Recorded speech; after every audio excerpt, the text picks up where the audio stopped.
Aktiva a pasiva tvoří základ rozvahy.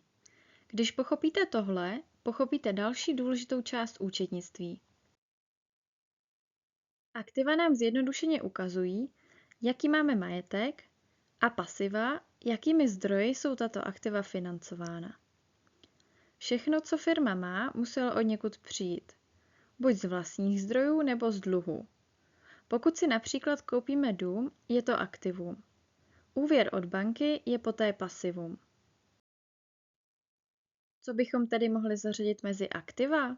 Například peníze na účtu, hotovost v pokladně, firemní vůz, zásoby zboží, budovu a také pohledávky vůči odběratelům. Jedná se o celou účtovou třídu 0, kromě oprávek a opravných položek.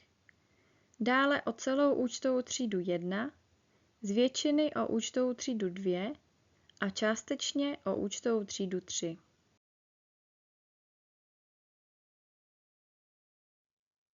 Mezi pasiva řadíme různé úvěry, závazky vůči dodavatelům i zaměstnancům a také základní kapitál. Jsou to veškeré zdroje financování, neboli kde jsme na ta aktiva vzali. Mezi pasiva řadíme i výsledek hospodaření. Občas se na to zapomíná. Jedná se o oprávky a opravné položky v účtové třídě 0, částečně o účtovou třídu 2, zhruba z poloviny o účtovou třídu 3 a o celou účtovou třídu 4. V účetnictví platí jedna zásadní rovnice. Říká se jí bilanční. Podle ní se částka aktiv musí rovnat částce pasiv. Intuitivně to samo o sobě dává smysl, jelikož každý majetek je něčím financován. Nevzniká jen tak ze vzduchu. Na tohle si dejte pozor. V rozvaze jsou aktiva vlevo a pasiva vpravo. Ale při účtování to takhle nefunguje. Umístění v rozvaze říká, co je to za položku.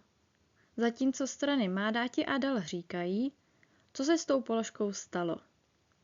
Neboli zda se jedná o její přírůstek nebo úbytek.